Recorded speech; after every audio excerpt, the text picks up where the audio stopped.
அருட்பெருஞ்சோதி அருட்பெருஞ்சோதி தனிப்பெரும் கருணை அருட்பெருஞ்சோதி. எல்லா உயிர்களும் இன்புற்று வாழ்க, வள்ளல் மலரடி வாழ்க வாழ்க, கொல்லா விரதம் குவலை எல்லாம் ஓங்குக, நல்லோ நினைத்த நலம் பெறுக, நன்று நினைத்தெல்லோரும் வாழ்க இசைந்து.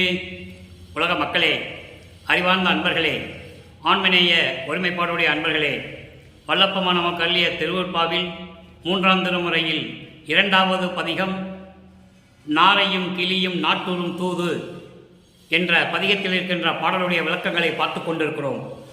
நாரையும் கிளியும் நாட்டூரும் தூது மொத்தம் 10 பாடல்களை கொண்டது. ஒவ்வொரு பாடலிலும் இறைவனை காண முடியாமல் எப்படி அவர் மனம் தவிக்கிறது என்பதை உலக மக்களுக்கு தெரியப்படுத்துகிறார். அதை பார்த்து கொண்டிருக்கிறோம். நாரையும் கிளியும் மாறி மாறி தூது அனுப்புகிறார். அப்போ இதற்கு முன்னால் பார்த்த பாடலுடைய விளக்கத்தின் ஒரு முன் சுருக்கம். வல்லப்பமானவர்கள் 9 ஆண்டுகள் வரையிலும், அதாவது வருவிக்க உற்று 9 ஆண்டுகள் வரையிலும் தான் யார் என்ற நிலை அவருக்கு தெரியாது. 9வது ஆண்டின் தொடக்கத்தில் இந்த மண்ணுலகிற்கு ஒரு தாயின் வழியாக வருவிக்க உற்று 9வது ஆண்டின் தொடக்கத்தில் இறைவன் வந்து ஆட்கொள்ளுகிறார். இறைவன் ஆட்கொள்ளும் போது அவருடைய மறைப்பை மட்டும் நீக்குகிறார். மறைப்பை நீக்கிவிட்டு நான் தான் இறைவன் என்று உணர்த்தி விட்டு செல்லுகிறார். அதை வளர்ப்பவன் தெளிவாக கூறுவார்கள். ஆண்டு 6 3ஆண்டில் ஆட்கொண்ட அருள்கடலே என் உள்ளத்தம் வந்த தேவேன் சொல்லுவார். அப்போ இறைவன் யார் என்று தெரிந்து விட்டது. இறைவனை பார்ப்பதற்காக திருவெற்றியூர் இருக்கின்ற கோயிலிலே தியாகராஜ பெருமனை பார்ப்பதற்காக இவர் செல்கிறார். இறைவன் பவனி வரும்போது இறைவனை பார்க்க வேண்டும் என்ற நோக்கத்தில் தெருவிலே நின்று கொண்டிருக்கிறார். மகனை பார்த்ததும் சிவபெருமான் மகனை திரும்பி பார்க்காமல் ஓடுகிறார். இவனிடம் இப்போ மாட்டக்கூடாது, இவன் கருவிழி இருக்கும்போதே நம்மளை கேள்வி மேலே கேள்வி கேட்டவன், இன்னும் ஆண்டுகள் நிறைய இருக்கிறது என்று சொல்லி தெருவழியாக வீதி வழியாக ஓடுகிறார். இவரும் பின்னாலேயே ஓடுகிறார். இறைவனுடைய ஓட்டத்தை பிடிக்க முடியவில்லை. அதன் சில காலம் கழித்து அடுத்த பதிகத்திலே சொல்வார். அதே இறைவனை பவனி வரும்போது இவர் தெருவிலே நின்று கொண்டிருக்கும் போது சிவபெருமான் காட்சி கொடுப்பார். இறைவனை பார்த்த மகிழ்ச்சியில், அந்த சந்தோஷத்தில் மயங்கி கொண்டிருந்த போது மறைந்து விடுவார். இந்த நிலை மாறும்போது அடுத்த நிலைக்கு வரும்போது நேராக சென்றாலும் நம்மளை திரும்பி பார்க்காமல் ஓடுகிறார் சிவபெருமான். காட்சி கொடுத்தும் மறைந்து விடுகிறார். என்ன செய்வதென்று தெரியாமல் நாரையையும் கிளிகளையும் மாறி மாறி தூது அனுப்புகிறார். அப்படி தூது அனுப்பும்போது ஒரு காதலி காதலன் மேல் எவ்வளவு காதல் கொண்டு இருப்பாளோ, அப்படி காதல் கொண்டு அந்த காதலனை பார்க்க முடியாமல் எப்படி தவித்துக் கொண்டு இருப்பாளோ, அந்த நிலையில் இருந்து கொண்டு இறைவனிடம் போய் தூது சொல்லுங்கள் என்று நாரையையும் கிளியையும் மாறி மாறி தூது அனுப்புவார். அந்த நிலையை இப்போ நாம் பார்த்து கொண்டிருக்கிறோம். அந்த வகையில் இன்று நாம் பார்க்க வேண்டிய பாடல் நாரையும் கிளியும் நாட்டூரும் தூது என்ற பதிகத்திலே 8வது பாடல். இந்த பாடலுடைய பதவுரையும் விளக்கவுரையும் பார்த்த பிறகு இந்த சமயங்களையும் மதங்களையும் மார்க்கங்களையும் நீக்கிய இறைவன் அருட்பெருஞ்சோதி. சிவபெருமானுக்கு எல்லாமே உண்டு. சமயங்கள் மதங்கள் மார்க்கங்கள் எல்லாம் சார்ந்த இறைவன் சிவபெருமான். அதே சிவபெருமான் எல்லாத்தையும் விட்டுவிட்டு அருட்பெருஞ்சோதி ஆகி தன்னுடைய செல்வ பிள்ளையாகிய வல்லற்பமானவர்களிடம் எப்படி வந்து அருளை கொடுக்கிறார் என்பதையும், இந்த சமயங்களையும் மதங்களையும் மார்க்கங்களையும் சாராது இறைவனை எப்படி வழிபடுகிறார் என்பதையும் தொடர்ச்சியாக நாம் பார்த்து கொண்டிருக்கிறோம். அந்த காலகட்டத்தில் நின்று கொண்டிருக்கிறோம். காரணம், சமயங்களும் மதங்களும் மார்க்கங்களும் இல்லாத ஒரு தனி மார்க்கம் சமரச சுத்த சன்மார்க்கம். அப்போ இதையெல்லாம் நீக்கிவிட்டு இறைவன் அருட்பெருஞ்சோதியாக வரும்போது இந்த அருட்பெருஞ்சோதி தான் ஆதியிலே தோன்றிய இறைவன். ஆதியும் அந்தமில்லாம் தோன்றிய அருட்பெருஞ்சோதி, சுயமாக தோன்றிய இறைவன், எந்த தாய் வயிற்றிலும் முளைக்காத இறைவன் என்று சொல்லுவார். அப்படிப்பட்ட இறைவனிடம் எப்படியெல்லாம் அருளை பெற்றுக்கொண்டு வல்லற்பமானவர்கள் திறந்து கொண்டிருக்கிறார்கள் என்பதை தொடர்ந்து பார்த்து கொண்டிருக்கிறோம். நன்றாக கவனியுங்கள். நாரையும் கிளியும் நாட்டூரும் தூது 8வது பாடல். இந்த பாடலில் இறைவனை எப்படி வர்ணனை செய்கிறார், அந்த இறைவன் எங்கு இருக்கிறார், சமயங்களையும் மதங்களையும் மார்க்கங்களையும் சார்ந்து கொண்டிருந்த சிவபெருமான் எப்படி இருக்கிறார், அந்த இறைவனை நினைத்து இவர் எப்படி வருந்துகிறார் என்பதை பார்த்துவிட்டு அதன் பிறகு 6ஆம் திருமுறையிலே இந்த பாடலுடைய முடிவான விளக்கம் காத்து கொண்டிருக்கிறது. வேலை விடத்தை மிடற்று அணிந்தார். இறைவனை எப்படி உருவகப்படுத்துகிறார்னு நீங்க பார்க்கணும். வேலை விடத்தை மிடற்று அணிந்த வெண்ணீற்று அழகர் விண்ணளவும் சோலை மருவும் ஒற்றியில் போய் சுகங்கால் அவர் முன் சொல்லீரோ. சுகங்கால்னா கிளிகள், கிளியை தூது அனுப்புகிறார், கிளிகளை தூது அனுப்புகிறார். ஒற்றியூரில் இருக்கின்ற இறைவன் எப்படிப்பட்ட இறைவன், அந்த ஒற்றியூர் எப்படி திகழ்ந்து கொண்டிருக்கிறது, அங்கே இருக்கிற இறைவன்கிட்ட போய் முன்னால் நின்று நான் சொல்லுவதை நீங்கள் சொல்லுவீர்களா? என்ன சொல்றாரு? மாலை மனத்தால் மாலை மனத்தால் கற்பக பூ மாலை தரினும் வாங்குகிறாள். மாலை மனத்தால் கற்பகப்பூ மாலை தரினும் வாங்குகிறாள். காலை அறியாள் பகல் அறியாள் கங்குல் அறியாள் கனிந்து என்றே நான் இறைவனே. இப்ப இந்த பாடலுடைய பதவுரை பாருங்க. வேலை விடத்தை மிடற்று அணிந்த, அதாவது தேவர்களுக்காக பாற்கடலை ஒரு அரக்கனை பாம்பாக பயன்படுத்தி அமுதம் கடைகிறார்கள். அந்த அரக்கன் யாருக்கும் தெரியாமல் எப்படியாவது தேவர்களை அழித்து விட வேண்டும் என்ற நோக்கத்தில் தன்னிடமிருந்த விஷத்தை அந்த அமுதத்தில் கக்கி விடுகிறான். அப்போ எல்லாரும் என்ன செய்வதென்று தெரியாமல் முடித்துக் கொண்டிருந்த பொழுது எல்லாம் வேடிக்கை தான் பார்க்க முடியும், அவங்களால ஒன்றும் பண்ண முடியாது. சிவபெருமான் என்ன பண்றாரு, அந்த விஷத்தை தான் உண்டு இந்த கழுத்தில் நிறுத்திக் கொள்ளுகிறார். மிடற்று என்பது கழுத்து. அப்போ அந்த விஷத்தை கழுத்தில் உண்டு, அந்த விஷத்தை உண்டு கழுத்தோடு நிறுத்திக்கிறார். அப்போ எல்லாரையும் காப்பாற்றுகிறார். அப்படிப்பட்ட இறைவன் வேலை விடத்தை மிடற்று அணிந்த வெண்ணீற்று அழகர், திருநீர் பூசிய அழகான மேனியை உடையவர்.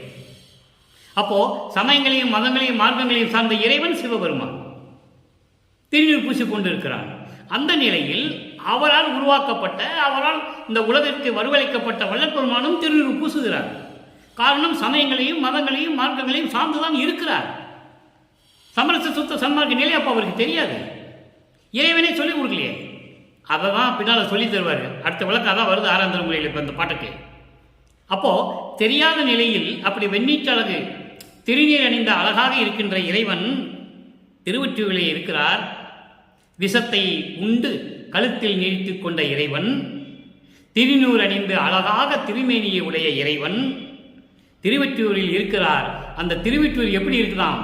விண்ணளவும் சோலை மருவும் ஒற்றியில், வானளவு உயர்ந்த சோலைகள் நிறைந்த அழகான சூழலில் இருக்கின்ற திருவொற்றியூரில் இருக்கிறார்.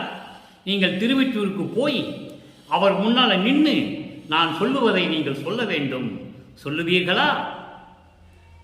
மாலை மனத்தால், மாலை என்பது அறியாமை, இருள் சூழ்ந்தது.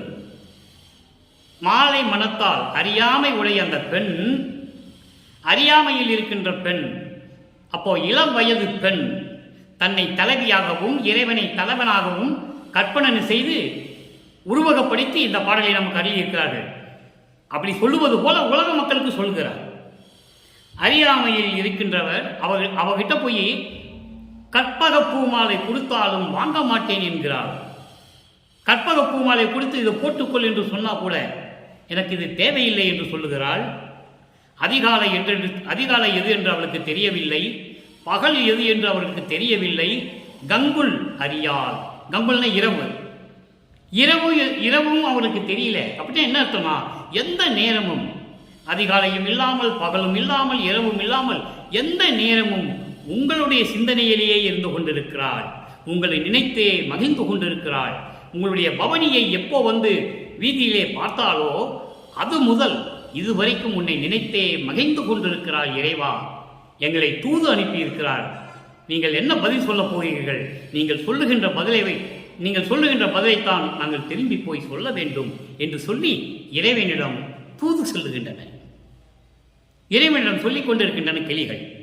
இதனுடைய பாடலுடைய பதவுரை. இப்போ இந்த பாடலை விளக்கம் பாருங்க, கோர்வையாக சொல்லுகிறேன். சொல்லிவிட்டு நாம் 6ஆம் திருமுறைக்கு போக வேண்டும்.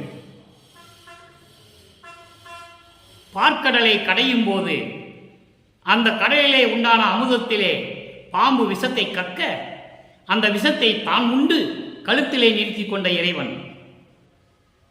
வெந்நீர் என்றால் திருநீர் அணிந்து அழகாக திகழ்ந்து கொண்டிருக்கின்ற இறைவன். விண்ணளவுக்கு உயர்ந்து கொண்டிருக்கின்ற, வானளவு உயர்ந்து நிற்கின்ற, சோலைகள் நிறைந்த, எழில் சூழ்ந்த திருவெற்றியூரில் இருக்கின்ற இறைவன். நீங்க அந்த திருவெற்றியூருக்கு போய் அந்த இறைவன் முன்னால் நின்று நான் சொல்லுவதை சொல்வீர்களாக.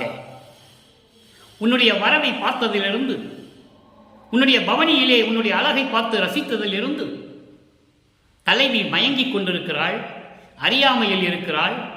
கற்பகப்பூ மாலை கொடுத்தாலும் சூட மாட்டேன் என்று சொல்லுகிறாள். அதிகாலை எது என்று தெரியவில்லை, பகல் எது என்று தெரியவில்லை, இரவு எது என்று தெரியவில்லை. எந்த நேரமும் உங்களையே நினைத்து கொண்டு மகிழ்ந்து கொண்டிருக்கிறாள், உள்ளம் நெகிழ்ந்து கொண்டிருக்கிறாள். இறைவனே, எங்களை தூது அனுப்பியிருக்கிறார்கள். தலைவி, நாங்கள் தலைவியிடம் போய் என்ன சொல்ல வேண்டும் என்பதை நீங்கள் சொல்லுங்கள் என்று சொல்லி கிளிகள் இறைவனிடம் முறையீடு செய்கின்றன. இது இந்த பாடலுடைய விளக்கம்.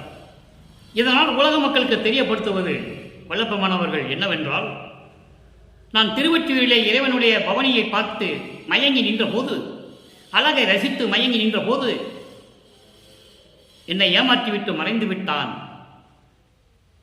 என்னை திரும்பி பார்க்காமல் ஓடுகிறான். நான் என்ன செய்வது? சரி, என்ன செய்வது என்று தெரிந்து கிளிகளையும் நாரையும் தூது அனுப்புகிறார். நான் தூது அனுப்பி பார்த்தேன், பதில் இல்லை. நான் இறைவனையே நினைத்துக் கொண்டிருக்கிறேன். எனக்கு பகல் எது என்று தெரியவில்லை, இரவு எது என்று தெரியவில்லை, அதிகாலை என்று எனக்கு தெரியவில்லை, கற்புக பூமாலை சூடவும் எனக்கு மனமில்லை. அறியாமையில் நின்று கொண்டிருக்கிறேன் உலக மக்களே என்று சொல்லி தனது நிலையை 3ஆம் திருமுறையிலே நமக்கு அருளியிருக்கிறார்கள் நமது இறைவன் வல்லற்பமானவர்கள். இதே நிலை, இந்த 3 நிலைகள், சமயங்களும் மதங்களும் மார்க்கங்களும் சார்ந்திருந்த சிவபெருமான் திருவொற்றியூரில் இருக்காருன்னு சொல்றார். உருவப்படுத்தி சொல்றாரு. விஷத்தை உண்டவன், திருநூறு பூசியவன் சொல்றாரு. சொல்லிதான் ஆகணும். ஏன்னா அந்த காலகட்டங்களில் சமயங்களும் மதங்களும் மார்க்கங்களும் சூழ்ந்து கொண்டு இருக்கின்றன. சமரச சுத்த சன்மார்க்கம் இவருக்கு தெரியாது. 2வது எட்டில் இருந்து கொண்டிருக்கிறார்.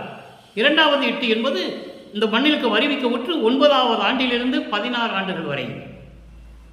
அப்போ அவருக்கு தெரியாது. அதனால இதை சொல்லுகிறார்.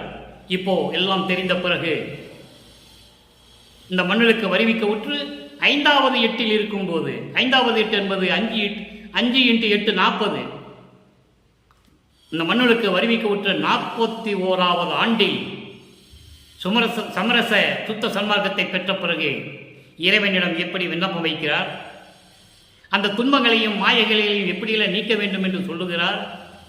அதன் பிறகு இறைவனிடம் எப்படி அடைக்கலம் அடைகிறார், அதன் பிறகு இறைவனுடைய அருளை எப்படி பெறுகிறார். இந்த விளக்கத்தை கூறினால்தான் அந்த 3வது திருமுறையில் இருக்கின்ற அந்த பாடலுடைய விளக்கம் உங்களுக்கு புரியும். அவர் மனம் எப்படியெல்லாம் வேதனைப்பட்டது என்பது உங்களுக்கு புரியும். அந்த வகையில் இன்று பார்க்க வேண்டியது 6ஆம் திருமுறை பதிகம் 20 பிள்ளை பெரு விண்ணப்பம். பேரே பாருங்க, பிள்ளை பெரு விண்ணப்பம். அருட்பெருஞ்சாண்டவர் தன் பிள்ளைக்கு பெயர் வைத்தது செல்வப்பிள்ளை. ராமையா பிள்ளை அவர்களும் சென்னையாமை அவர்களும் உலகிலே வைத்த பெயர் ராமலிங்க பிள்ளை. மக்களால் அழைக்கப்பட்டவர் திரு அருட்பிரகாச வள்ளலார். மக்கள் வைத்த பெயர் திரு அருட்பிரகாச வள்ளலார். இப்போ வள்ளலார் பெயர் தானே துலங்கி கொண்டிருக்கிறது. நல்லா கவனிக்கணும். நீங்க வள்ளலார்னு சொன்னாலும் தெரியும், ராமலிங்கம் சொன்னால் நிறைய பேருக்கு தெரியாது. ஏன்னால் அது சமயங்களையும் மதங்களையும் மார்க்கங்களையும் சார்ந்த பெயர். அதனால் தான் அருட்பெருஞ்சாண்டவர் தன் பிள்ளைக்கு சமயங்களையும் மதங்களையும் மார்க்கங்களையும் சாராத ஒரு பெயரை வைத்தார், செல்வம், செல்வ பிள்ளை. திருவருட்பாவிலே உண்டு சொல்லுவார், கொள்ளை என இன்பம் கொடுத்தாய், நினது செல்வப்பிள்ளை என எனக்கு பெயரிட்டாய், தெல்லமுதம் அளித்தாய், சன்மார்க்க சங்கத்தை வைத்தாய். அருமையா சொல்லுவார். அப்போ அப்படிப்பட்ட நிலையில் இருந்து கொண்டு பிள்ளை பெருவிண்ணப்பா எப்படி வைக்கிறார் பாருங்க. அங்கே 18வது பாடல், இங்கே 8வது பாடலுக்கு 3ஆம் திருமுறை 8வது பாடலுக்கு அங்கே பிள்ளை பெருவிண்ணப்பத்திலே 18வது பாடல். நிலை புரிந்து அருளும் நித்தனை, நிலை புரிந்து அருளும் நித்தனே உலகில் நெறியிலா நெறியில் எல்லாம் கவனிக்கணும் நீங்க. உலகில் நெறியில்லா நெறியில் சென்றே கொலை புரிந்திட்ட கொடியவர் இவர் என்று அயலார் குறித்த போதெல்லாம் உலை புரைந்திடும் வெண்தீ வயிற்றுள்ளே உற்றன நடுக்கு நடுக்குற்றே துளை புரிந்து ஓடி கண்களை மூடி புயர்ந்ததும் நீ அறிந்ததுவே. விண்ணப்ப வைக்கிறார், அப்பங்கிட்ட விண்ணப்ப வைக்கிறார் பிள்ளை. நிலை புரிந்து அருளும். நிலை புரிந்து அருளும் என்பது அனுபவ தகுதிகளுக்கு ஏற்றபடி, அவர்கள் அவர்களுடைய அனுபவத்துக்கு ஏற்றபடி அவருடைய நிலையை புரிந்து, உலகில் உள்ள மக்களுக்கு அவர்கள் அவர்களுடைய அனுபவங்களை புரிந்து அந்த அனுபவ தகுதிகளுக்கு அடிப்படையில் அதற்கு ஏற்றபடி அருளை கொடுக்கக்கூடிய நித்தனை. நித்தனை என்பது அழிவில்லாதவன், ஆதியும் அந்தமில்லாமல் சுயமாக தோன்றிய அழிவில்லாத இறைவன் அருட்பெருஞ்சோதியே. எவ்வளவு அற்புதமாக விளக்கம் சொல்றார் பாருங்க. நிலை புரிந்து அருளும் நித்தனே, இந்த உலக மக்களுடைய அனுபவ தகுதிகளின் அடிப்படையில் அவர்களுக்கு அனுபவத்திற்கு ஏற்றபடி அந்த நிலையை புரிந்து கொண்டு அருளக்கூடிய அழிவில்லாத அருட்பெருஞ்சோதி ஆண்டவரே, உலகில் நெறியிலா நெறிகளில் சென்று, உலகில் நெறியிலா நெறியது எந்த ஒழுக்கமும் எந்த நீதியும், எந்த ஒழுக்கமும் எந்த நீதியும் எந்த தர்மம் இல்லாத நெறி, சமயங்கள் மதங்கள் மார்க்கங்கள், இந்த மூன்று நெறிகளிலும் நெறியில்லாத நெறிகளில் சென்று இந்த உலக மக்கள் இவர்தான் கொலை செய்தவர், தீய காரியங்களை செய்கிறவர், கொலை செய்வர்கள் என்று அவரை குறிப்பிட்டு மற்றவர்கள் சொல்லும் போதெல்லாம் அற்புதமான வரி இது. நெறியில்லா நெறியில் சென்று கொலை புரிந்திட்ட, கொடிய தீயங்களை செய்த, உயிர்களை கொலை செய்த, தீய காரியங்கள் செய்த கொடியவன் இவன் என்று மற்றவர்கள் சொல்லும்போது உலை புரிந்திடும் வெந்தி வயிற்றுள்ளே உற்றன. பெரிய உலையை கொதிக்க வைக்கிறோம், தீயை கொளுத்தி கீழே நெருப்பு மூட்டி பெரிய உலைய கொதிக்க வைக்கிறாங்க. அப்போ அந்த வர்ற கொடிய தீ இருக்கு பாருங்க, அந்த தீ போல, அந்த தீ எப்படி சுடுமோ அது போல என் வயிற்றுக்குள் சேர்ந்து சுட்டது. வயிற்று நிலையை உற்றன, வயிறு எரியுதுன்ற, வயிற்றில் உற்றன எப்படி எரியும் அந்த மாதிரி நடுக்குற்றேன், நடுங்கி போனேன். கொலை நடுங்குகிறது, நடுநடுங்கி போனேன். அப்போ நான் என்ன பண்ணேன்? தொலை புரிந்து ஓடி கண்களை மூடி துயர்ந்ததும் நீ அறிந்ததுவே. உடனே நான் ஓடி சென்று, தொலைவில் ஓடி சென்று கண்களை மூடிக்கொண்டு நான் பட்ட துன்பம் நீ அறிந்தது தானே. தெளிவாக சொல்கிறார். அடுத்த ஒரு நிலை பாருங்க. அங்கே திருவொற்றியூரில் இருக்கிற இறைவன் அழகர் அந்த உருவப்படுத்தி சொன்னார், இங்கே சொல்லிட்டார். அடுத்த ஒரு நிலை பாருங்க, சத்தியஞான சபையை சொல்லுவார். அங்கே திருவொற்றியூரை சொல்லுவார், இங்கே சத்தியஞான சபையை சொல்லுவார். நல்லா கவனிங்க. அருளே வடிவம் அரசே, அருளே வடிவாம் அரசே. பதிகம் 24 வாதனை கழிவு. வாதனை கழிவு என்பது மாயைகளையும் மயக்கங்களையும் துன்பங்களையெல்லாம் நீக்க வேண்டும் என்று சொல்லி விண்ணப்பம் வைப்பது, வேண்டுகோள் விடுவது, முறையீடு செய்வது, எப்படி வேணா நீங்க எடுத்துக்கலாம். அருளே வடிவாம் அரசே, நீ அருளாவிடில் இவ்வடியேனுக்கு இருளே தொலைய அருள் அளிப்பார் எவரே. இது ஒரே வரி, நல்லா கவனிக்கணும் நீங்க. அருளே வடிவாம் அரசே. அருள் வடிவம் என்பது ஞான தேகம். ஞான தேகம் என்பது நித்திய தேகம், சர்வசக்தி படைத்தது, சர்வ வல்லமை படைத்தது, பராபர தேகம், பராபர அறிவு, பராபர வெளி, அதான் அருள் வடிவம். அப்படிப்பட்ட அரசே, நீ எனக்கு அருளாவிட்டால் இந்த அடியனுக்கு அறியாமையும் இந்த மாயைகளும் மயக்கங்களையும் நீக்க யார் தான் அருள் செய்வார்? நீதானே செய்யணும். நீதானே என் தந்தை அருளுடையாய் என்னை நேர்ந்து பெற்ற தாயே என்று சொல்லுவார். அற்புதமா இருக்கும். நீதானே என் தந்தை, நீ என்னை நேர்ந்து பெற்ற தாய் அல்லவா? நீ எனக்கு அருளை கொடுக்காவிட்டால் யார் கொடுப்பார்கள்? அறிவார் எவரே? எல்லாம் வல்லோய், எல்லாம் வல்லமை படைத்த இறைவனே, நின் பொருள் ஏய் வடிவில். இந்த பொருள் ஏய் வடிவில் சொல்ற பாருங்க. பொருள் ஏய் வடிவில் என்பது அழகான அருட்பெருஞ்சோதி வடிவில், சிவஜோதி வடிவில், எப்படி வேணா சொல்லலாத. சிவம் என்பது இங்கே மெய் சிவம், சமயங்களையும் மதங்களையும் மாறாத சிவம். அங்க சிவம் சொல்லுவது சமயங்களையும் மதங்களையும் மார்க்கங்களையும் சார்ந்த சிவம், அவன்தான் சிவபெருமான். இங்கே சமயங்களையும் மதங்களையும் மார்க்கங்களையும் சாராத சிவம் மெய் சிவம், அருட்பெருஞ்சோதி. இருளே தொலை அருளிப்பார் எவரே எல்லாம் வல்லோய் நின் பொருள் ஏய் வடிவில். அப்படிப்பட்ட அருட்பெருஞ்சோதி வடிவில் கலை ஒன்றே, கலை ஒன்றே புறத்தும் அகத்தும் புணர்ந்து எங்கும் தெருளே உற எத்தலைவருக்கும் சிறந்த அருளாய் திகழ்வதுவே.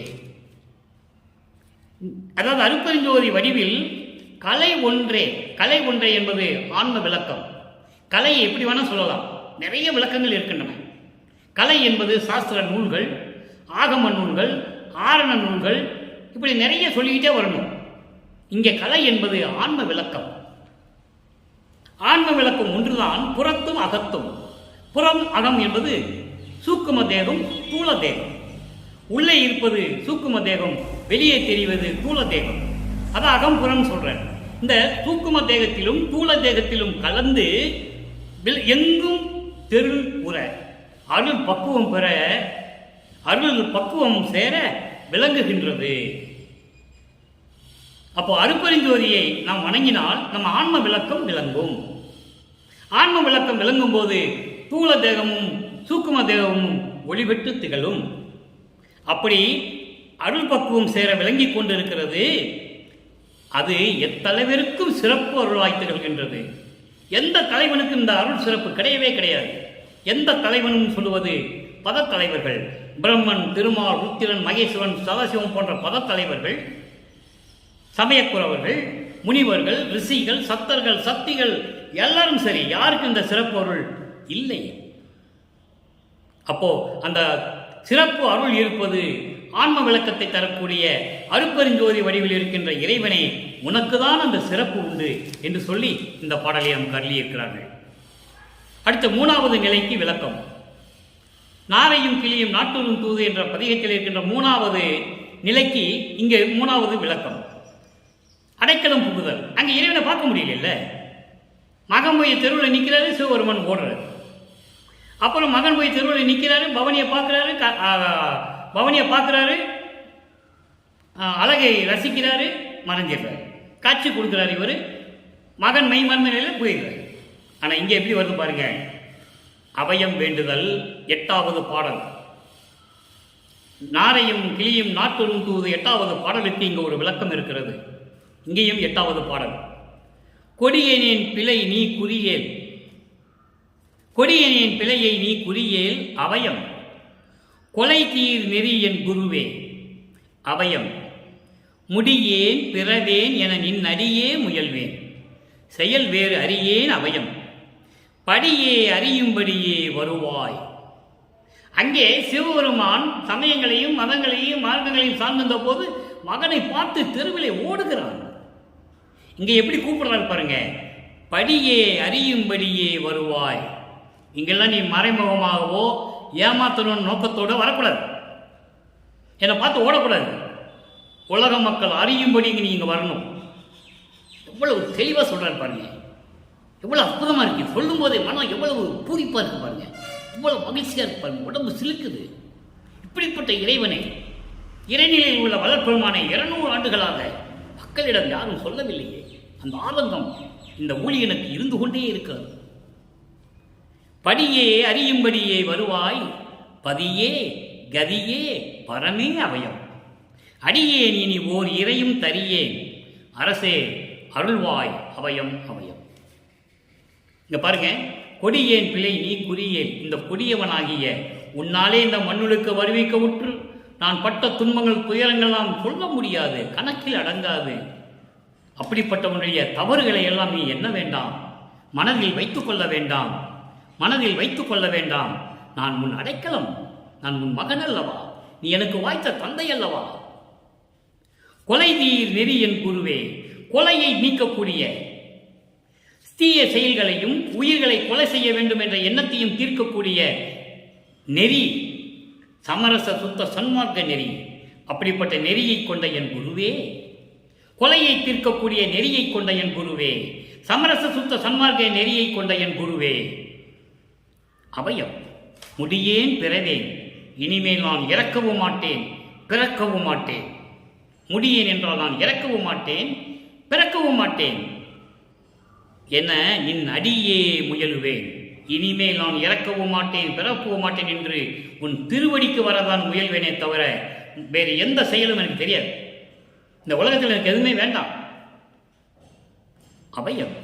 படியே அறியும்படியே வருவாய்.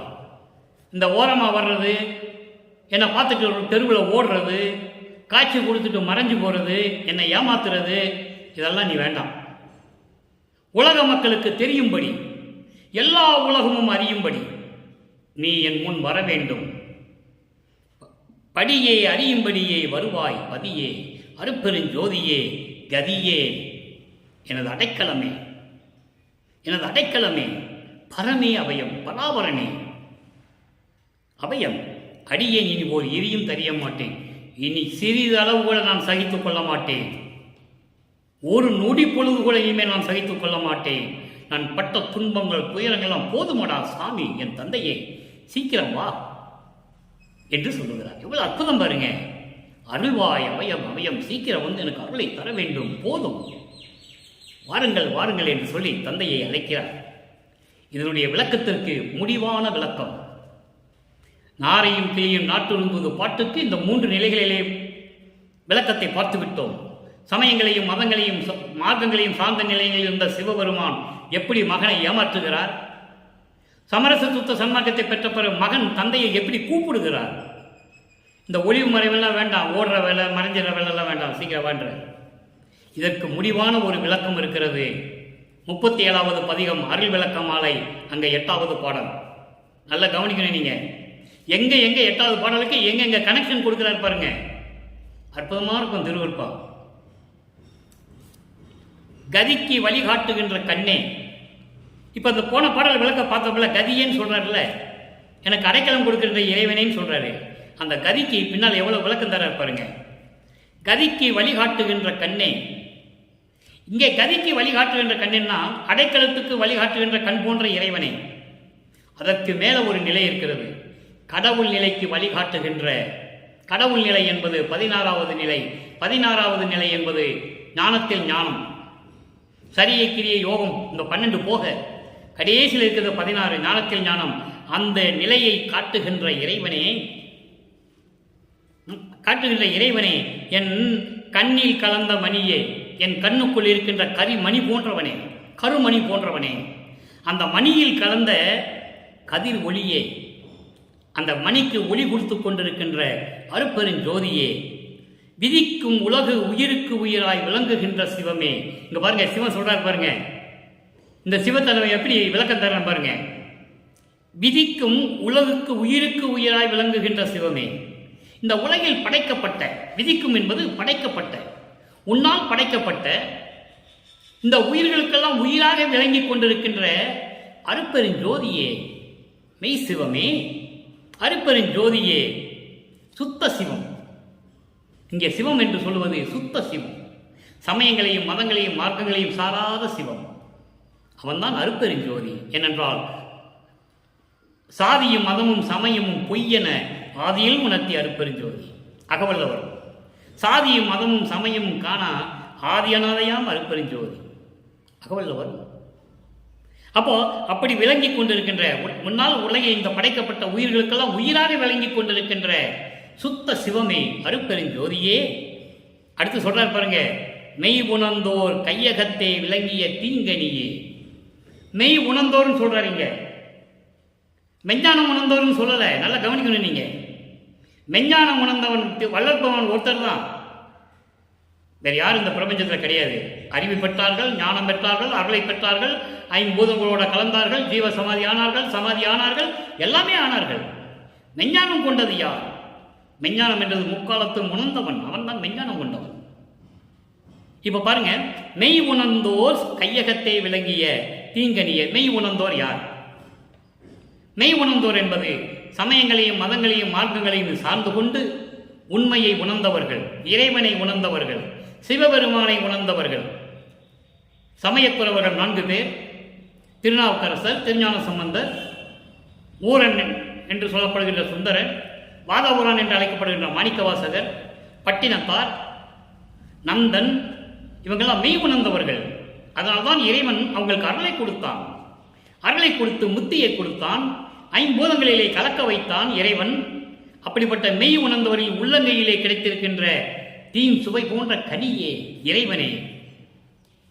மதிக்கும் மதிக்கு அப்புறம் போய் வயங்கும் தனி நிலை. மதிக்கும் மதிக்கு அறிவுக்கு அறிவாய் விளங்குகின்ற, அறிவுக்கு அறிவாகவும் அந்த அறிவினுக்கும் மேலாக விளங்குகின்ற, அது அப்புறம் போய் என்று சொல்கிறார். அதுதான் சிவநிலை. அறிவுக்கு அறிவாக விளங்கி இருந்து கொண்டும் அந்த அறிவுக்கு அறிவினுக்கு அறிவாக மேலே விளங்கி கொண்டிருக்கின்ற, அப்புறம் போய் விளங்குகின்ற சிவநிலையில் இருக்கின்ற 16வது நிலையில் இருக்கின்ற இறைவனே, மறைமுடி ஆகம முடி மேல் வயங்கும் இன்ப நிறைவே. மறைமுடி என்பது ஆரணங்கள், ஆரணங்கள் என்பது வேதங்கள், ஆகமுடி என்பது சித்தாந்த நூல்கள், சைவ சித்தாந்த நூல்கள். இவர்களுடைய முடிவுகளுக்கு மேல் விளங்கிக் கொண்டிருக்கின்ற பரிபூரணமான இறைவனே, பரிபூரணமான விளக்கத்தோடு நின்று கொண்டிருக்கின்ற இறைவனே, துதிக்கும் அன்பர் தொல. எவ்வளவு அற்புதமா சொல்றார் பாருங்க. துதிக்கும் அன்பர் தொல, பொதுவில் நடம்புரியும் அரசே.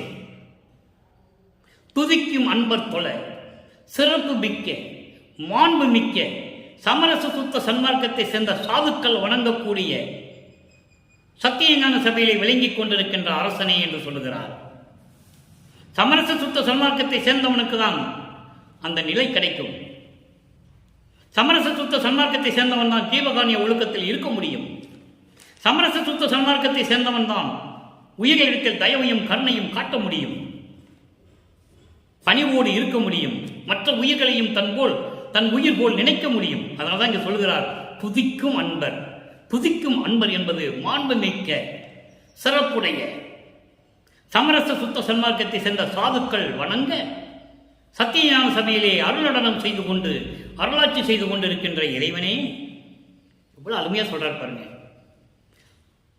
சொன்மாலை சூட்டுகின்றேன் போலில் அணிந்த அருளே. சொன் மாலை என்பது இன்னனாக மருவி இருக்கிறது. சொல் மாலை, சொல் மாலை சூட்டுகின்றேன் என்பது பாமாலை சூட்டுகின்றேன், உன் மீது பாடுகின்றேன், உன் மீது விண்ணப்பம் வைக்கின்றேன், முறையீடுகளெல்லாம் செய்கின்றேன். இதையெல்லாம் நீ ஏற்றுக்கொண்டு, தோளில் அணிந்து என்பதை ஏற்றுக்கொண்டு மகிழ்ந்து எனக்கு அருள வேண்டும் என்று சொல்லி இறைவனிடம் இந்த பாடலை கூறுகிறார்கள். ஆக அன்பர்களே, இன்று பார்த்த பாடலை விளக்கம் உங்களுக்கு பூரணமாக விளங்கி இருக்கும் என்று நான் கருதுகிறேன். காரணம், 200 ஆண்டுகளாகவே இந்த சமயங்களும் மதங்களும் மார்க்கங்களும் சார்ந்திருந்த நிலையில் எப்படியெல்லாம் வல்லப்பமானவர்கள் ஆரம்பத்திலே, அதாவது வருவிக்க உற்று 4வது எட்டில் இருக்கிற வரைக்கும், 4 8 32 33 ஆண்டுகள் வரைக்கும் எப்படி சார்ந்திருந்தார் என்பதையும் ஒளிவு மறைவு இல்லாமல் தெளிவாக உலக மக்களுக்கு 1ஆம் திருமுறையிலிருந்து 4ஆம் திருமுறை வரைக்கும் வல்லப்பமானவர்கள் நமக்கு அருளி இருக்கிறார்கள். காரணம், அதுதான் நிலை. ஒரு அருப்பஞ்சாண்டவர் தன் மகனை அவருடைய அருள் சக்தியால் ஒரு ஆற்றங்கரையில் இருந்தோ, ஒரு குளத்துக்கரையில் இருந்தோ, கடலில் இருந்தோ நேராக கொண்டு வந்திருக்கலாம். அப்படி கொண்டு வந்து உலக மக்களிடையே சமயங்களின் மார்க்கங்களில் மதங்களில் இருக்கின்ற குறைபாடுகளை சொல்ல முடியாது. சமயங்களையும் மதங்களையும் மார்க்கங்களையும் சார்ந்து இருந்தால்தான் அதில் இருக்கிற குறைகளை சொல்ல முடியும். அந்த நெறிகளிலே ஒன்றுமே இல்லை என்று சொல்ல முடியும். அதை இங்கே சொல்கிறார். அதை இந்த பாடலை சொன்னார் பாருங்க. நெறியில்லா நெறி என்று சொல்லுவார். பிள்ளை பெருமின புத்தக பெண்ணை பார்த்த பாடலில் சொல்லியிருப்பாரு, உலகில் நெறியில்லா நெறிகளில் சென்று. அப்போ உலக மக்கள்கிட்ட சொல்லணும் இல்லை, சமயங்களிலும் மதங்களிலும் மார்க்கங்களிலும் இருக்கின்ற நெறிகளில் ஒன்றுமே இல்லை, எல்லாம் பொய். அதை நமக்கு ஞானசரியிலே சொல்ற, பொறித்த மதம் சமயம் எல்லாம் பொய்யே, அவற்றில் புகுதாதீர், சிவம் ஒன்றே பொருள் என கண்டறிவின். அங்க சிவன் சொல்றாரா, அதான் சுத்த சிவம். அந்த சிவம் சமயங்களையும் மதங்களையும் மார்க்கங்களையும் சாராத சிவம். அவன் தான் அருப்பெருஞ்சோதி. சமயங்களையும் மதங்களையும் சார்ந்திருந்த சிவம் அவன் சிவபெருமான். அவர் சுடுகாட்டில் போய் கூட அந்த சாம்பலெல்லாம் பூசிக்கிடுவார். அவருக்கு அதுக்கு அந்த தகுதி உண்டு. மண்டை கோடுகளை எடுத்து தலையில் போட்டுக்குவார். தோளில் போட்டுக்குவார். அப்படியே மண்டை ஓடுகள்லாம் மாலையை எடுத்து போட்டுக்குவார். கண்ணப்பா கறி கொடுத்தாலும் திம்பான். பிள்ளையை கழுத்து அறுத்து சோறு வாங்கி போடுன்னு சொல்ல கூட சொல்லுவான். புராணங்களில் வருது. அந்த சிவம் வேற. அதுக்கப்புறம் இவர் அருளை கொடுக்கறது, அவங்களை கொண்டு வர்றது, ஏற்கிறது, அதெல்லாம் அப்பாற்பட்ட விஷயம். ஆனால் அருட்பெருஞ்சோதியின் நிலை அதல்ல. எதையும் சாராத நிலை, எந்த மார்க்கத்தையும் சாராத நிலை. அதனால்தான் தான் தன் பிள்ளைக்கு செல்வப்பிள்ளை என்று பெயரிட்டார். அந்த செல்வப்பிள்ளை தான் ராமைய பிள்ளையாக கொஞ்ச நாள் இருந்தார். அதன் பிறகு மக்களால் அருட்பிரகாச வள்ளலார் என்று அழைக்கப்பட்டார். இன்று அதுதான் நிலைத்துக் கொண்டிருக்கிறது. சமயங்களையும் மதங்களையும் மார்க்கங்களையும் சாராத ஒரு பெயர் அருட்பிரகாச வள்ளலார், வள்ளல் பெருமானார் என்று சொல்கிறோம். அதை புரிஞ்சுக்கணும் நீங்க. ஆக இந்த சமயங்களிலும் மதங்களிலும் மார்க்கங்களிலும் கூறப்பட்ட இறைவனை எப்படியெல்லாம் அழைத்துக் கொண்டிருந்தார்களோ அத்தனை பெயர்களையும் நீக்கிவிட்டு, சமயங்களையும் மதங்களையும் மார்க்கங்களுடைய நெறிகளை எல்லாம் நீக்கிவிட்டு, சமரச சுத்த சன்மார்க்கத்தினுடைய தலைவனாகிய அருட்பெருஞ்சோதி ஆண்டவரை ஏற்றுக்கொண்டு நாம் இறைவனை வழிபட்டால் இறைவனுடைய முழு அருளையும், இறைவனில் இருக்கின்ற எல்லா செல்வங்களையும் நீங்கள் சத்தியமாக பெறலாம் என்று வள்ளல் பெருமான் சத்தியம் சத்தியம் சத்தியம் செய்கிறார். உலக மக்களுக்காக. எங்கேயாவது நீங்க கேள்விப்பட்டிருக்கீங்களா மனிதனுக்கு மனிதன் சத்தியம் செய்வதுண்டு? இறைவன் மனிதர்களுக்காக சத்தியம் செய்கிறார். மக்களிடம் கேட்கிறார், சத்தியம் சொல்லுகிறார், சத்தியம் செய்கிறார். உங்கள் அண்ணன் தம்பி உறவு ஆப்தர்களால் செய்யப்பட்ட உதவி எவ்வளவோ அதை விட கோடான கோடி பங்கு கிடைக்கும். நீங்கள் சித்திவளாகம் வாருங்கள் என்று சொல்லுகிறார். வருவார் அழைத்து வாடி என்று சொல்லுகிறார். வருவார் அழைத்து வாடினா என்ன அர்த்தம்? நீ வா அப்படின்னு கூட்டு வர்றதில்லை, சொல்லி கூட்டு வரணும். வருவார் அழைத்து வாடி வடலூர் வடதிசைக்கே வந்தால் பெறலாம் நல்ல வரமே. உண்மைதான். ஆனா எப்படி சொல்லி அழைத்து வரணும்? தப்பா அங்க கொலையும் புலையும் தவிர்க்க வேண்டும். உயிர்களை கொலை செய்யக்கூடாது, புலால் சாப்பிடக்கூடாது, சமயங்களையும் மதங்களையும் மார்க்கங்களையும் சார்ந்த வழிபாடு செய்யக்கூடாது, எந்த குறிகளும் இருக்கக்கூடாது சொல்லி கூப்பிட்டு வரணும். அப்படி கூப்பிட்டு வந்தாதான் அவனுக்கு அருள் கிடைக்கும்ன்ற. இதை மக்கள்கிட்ட யாரும் தெளிவாக சொல்லலை, பொதுவாக பேசிட்டாங்க. எல்லாரையும் கூப்பிட்டு வாங்க, வருவார் அழைத்து வாடி வடலூர் வடதிசைக்கு வந்தால் பெறலாம் நல்ல வரமே. இப்படி சொன்னா அவங்களுக்கு என்ன புரியும்? புரியாது. அப்போ அதை சொல்லி கூப்பிட்டு வரணுன்ற சூட்சமாக சொல்றாரு. வருவார், நீங்க கூப்பிடுங்க, வருவாங்க, அழைத்து வாடி. எப்படி அழைத்து வரணும்? கொலையும் புலையும் தவிர்த்திருக்க வேண்டும். சமயங்களிலும் மதங்களிலும் மார்க்கங்களிலும் பற்று இருக்கக்கூடாது, உருவ வழிபாடு இருக்கக்கூடாது. இந்த சமயங்களிலும் மதங்களிலும் மார்க்கங்களிலும் சொல்லப்பட்ட எந்த சங்கற்ப விகற்பங்களும் அங்கே இருக்கக்கூடாது. உதாரணத்துக்கு பூ போடக்கூடாது, திருநூறு பூசக்கூடாது, கற்பூரம் ஏற்றக்கூடாது, ஊதுவத்தி கொளுத்தக்கூடாது, குத்து விளக்கு கொளுத்தக்கூடாது. இதை சொல்லி நீ கூப்பிட்டு வரணும். அப்படி நீ அவனை வடதிசைக்கு, நீ வடலூருக்கு கூப்பிட்டு வந்துட்டேன்னா எல்லா வரத்தையும் நீ பெற்றுக்கலாம், எல்லா வரத்தையும் நீங்கள் இறைவன்கிட்ட இருந்து வாங்கிக்கலாம். இதில் சந்தேகம் இல்லை, சத்தியம் என்று சொல்லுகிறார். நல்லா புரிஞ்சுக்கணும். நீங்கள் இப்படி தான் சொல்லி அவங்களை கூப்பிட்டு வரணும். நீங்கள் யாராவது கூப்பிட்டீங்கன்னு வச்சுக்கோங்க, வாங்க வடலூருக்கு போகலாம் அப்படி கூப்பிட்டா சொல்லி கூப்பிட்டு வரணும். அப்பா உன்னை கூப்பிட்டு போகிறேன், நீ இதுக்கு முன்னால் எப்படி இருந்தது எனக்கு தெரியாது, ஆனால் இனிமேல் நான் உன்னை கூப்பிட்டு போகிறேன், இனிமேல் நீ அதை தொடக்கூடாது, சமரச சுத்த சன்மார்க்க நிலையிலே நீ இருக்கணும். அப்படி இருந்தால் என் கூட வா, உனக்கு எல்லா வரத்தையும் நான் வாங்கித்தரேன், இறைவன்கிட்ட வாங்கித்தரேன் அப்படின்னு சொல்லி கூப்பிட்டு வரணும். இதுதான் நியாயம், இதுதான் தர்மம். அதை தான் விளக்கம்மன் சொல்கிறார். வருவார் அழைத்து வாடி வடலூர் வடதிசைக்கே வந்தால் பெறலாம் நல்ல வரமே.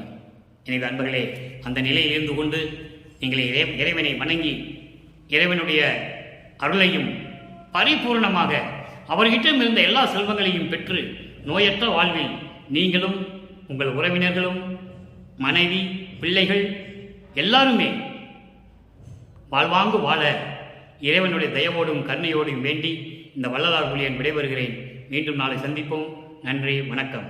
அருட்பெருஞ்சோதி அருட்பெருஞ்சோதி, தனிப்பெரும் கருணை அருட்பெருஞ்சோதி.